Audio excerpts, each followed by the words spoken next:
Nous avons le projet de mener à bien 3 réformes majeures. La réforme de la langue française, la réforme du judaïsme et du corpus nostradamique, et donc de la Bible aussi, et la réforme de l'astrologie.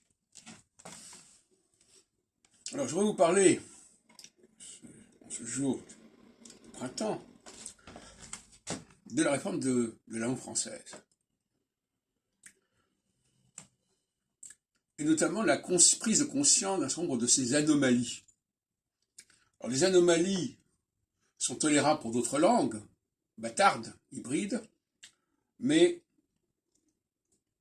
elles ne le sont pas pour le français, qui est voué à se restructurer, à se reformater, à retrouver sa cohérence originelle pour devenir la langue de l'humanité au cours du XXIe siècle.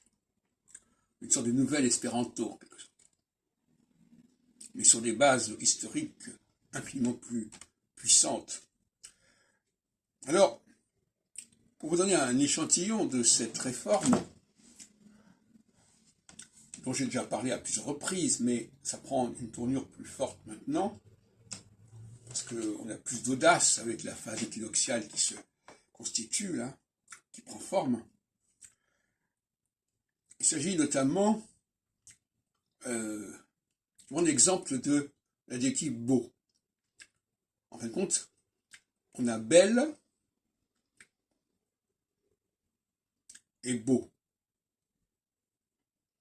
Belle, c'est le féminin, beau, c'est ça. Mais on a aussi le verbe embellir, qui est constitué à partir de la forme féminine, de belle. Tout comme vieillir est constitué à partir non pas de vieux, mais de vieille. Donc, le verbe, la formation du verbe, et de l'adverbe aussi, j'en ai déjà parlé plusieurs fois, qui est presque toujours constitué à partir de la forme féminine de l'adjectif, grandement, et non.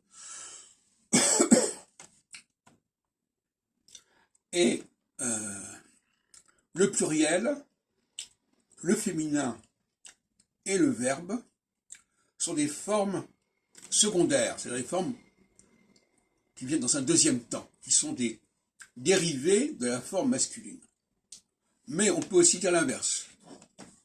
On peut dire que la forme masculine est une contraction de ces formes dont je viens de parler.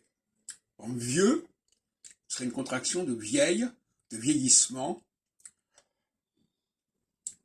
et non pas vieille et vieillissement serait un prolongement de vieux.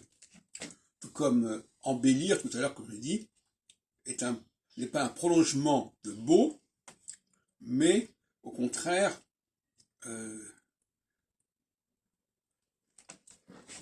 c'est beau qui est une contraction de belle. Et nous avons des exemples en français qui sont bien connus. On dit par exemple, on ne dit pas à le commencement, on dit au commencement. On dit à la fin, mais on dit au commencement. Donc la forme contractée, qui ne comporte pas le L, est masculine. Pourtant, vous allez m'objecter qu'il y a des tas de cas où c'est l'inverse. Justement, c'est là qu'il y a l'anomalie. On va dire par exemple le travail, les travaux. Alors que travaux, c'est une contraction de travail, puisque le L, c'est une forme première qui est remplacée par le U, dans la forme contractée. Donc il faudrait dire un travaux, des travails. Et d'ailleurs, le verbe c'est travailler, qui dérive de travail, la forme longue et plurielle. Le verbe est en analogie avec la forme plurielle et avec la forme féminine. Alors effectivement, nous avons des objections. On dit national et nationaux. Mais national, ça ne peut pas être la forme masculine.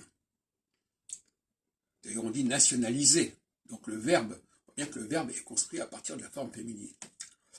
Oui, donc voilà un certain nombre de perspectives que je voulais vous signaler et sur lesquelles nous travaillerons prochainement.